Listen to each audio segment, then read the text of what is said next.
Do you still get beamed on board physically? And in the past you've mentioned them dropping you off periodically with a scout craft. Do they have to lower themselves to third density?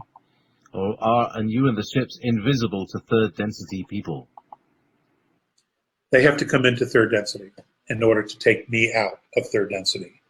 Now, they can come in and materialize a very small space, even though the size of their craft is huge. Okay, but they have to come into third density. And things are pretty hot out there right now. They are really, really hot. So that's all I'm going to say. So you can't really say anything much more about the current stat of the solar system? It's just it's a chess game. But if you were to look at the gauge, if you were to go 20 years ago at the Earth, and you were to go 10 years to the Earth, the surface, and you're to go 5 years back, and you look at where things are right now, how things truly appear to be unraveling, how social structures seem to be collapsing, how lies and deceit and all kinds of different historical perspectives that we were fed are absolute lies, and now they're being exposed. Do I actually even really have to answer that question? Obviously,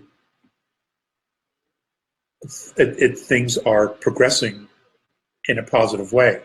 It just doesn't maybe appear it to us because you can't build something new until you destroy the old, because they're always going to clash with each other.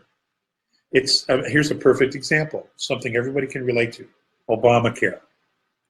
Okay, it was designed to fail. Even Obama himself has admitted this. Even the guy who created Obamacare for the administration admitted that it was built to fail so that we could go to a single payer system so that the government can control all healthcare. So they built this system to collapse so that they could put another system in its place of absolute control over everyone and everything that they do as far as medical. This is a fact, absolute fact. This is right out of their own mouths. Well, what's happening now is, in a similar fashion, the old world, the world that was created by the Reps and the Greys and the Orion group and some of the Nephilim and the Anunnaki, that system is collapsing. And the reason it's collapsing is it no longer has the support of the people. Okay? We are shifting. Our consciousness is changing, and the system that we've been living under, which has enslaved us, we no longer support. We are looking in other directions. We are trying to create something different. And what's happening is what was made, which they thought was ironclad because they were controlling the minds of the masses, that no longer is in existence. So what's happening now is that it's crumbling because it was never real to begin with. It was never something we all agreed to do or we all agreed upon. All right? It was a manipulation. And those never last. They never ever last. They always come down. And that's what you're seeing. It's coming down. And what's happening is that there's this gap is being created of what we knew and what we don't know. And okay, and what we don't know, what's there is what's possible. We just have to somehow figure out, and I don't know if we're going to get assistance. I don't know how this part happens. We have to get from the loss of what we did know to all the possibilities. We have to fill in that gap. And what's important, which is imperative, and if you remember early on, when I first talked about this, when they talked about intervention, this is going back 25 years ago, that one of the things that was imperative was, by the benevolence, is that whatever intervention they give us, it has to somehow empower us. You see, that's this gap. How do we fill this gap with or without assistance? And it empowers us so that we leave this old shit way behind. that it doesn't happen again, that it doesn't circle back and come back to today, okay?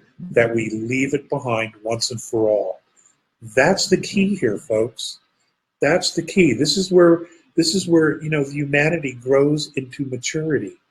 And that maturity is not only you know, becoming a holistic and responsible partner with the planet, but it also has to do with becoming a responsible being with ourselves and connecting to God, to isness, to the Great Spirit, whatever term you use, connecting to that and pulling that light down here so that it fills with light, our light, and we move 3 to 4 to 5.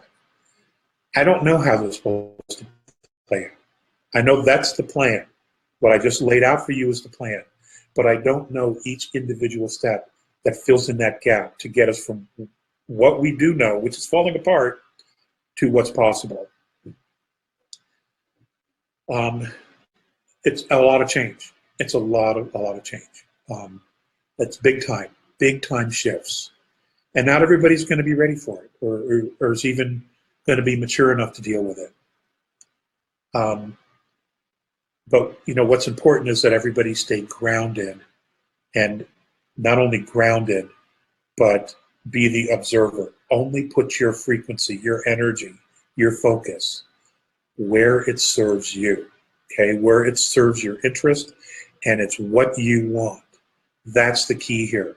We cannot support a system that is a total manipulation, okay? And that tells you everything about the difference between the light and the dark, okay? The light is going to say, look, this is what it is, this is what it can be, but you got to go there. If you want assistance, ask, okay? The dark side, guys, we got it for you. This is going to be perfect. You come on down here, beach, suntan oil, drinks, open bar, we got it all for you. All you got to do is give us your soul. You know, that's the difference. Because freedom breeds freedom. Freedom breeds joy. Freedom breeds prosperity. Slavery breeds despair. End of story. It's the same everywhere. Everywhere. Okay? The only ones who win are the slave owners. They're the only ones who win. And in the end, they end up getting it they end up getting it in the end anyway. Okay? But the despair that is created is horrific. Just so that they can have their moment of glory and power. That's just not okay. It's just not okay.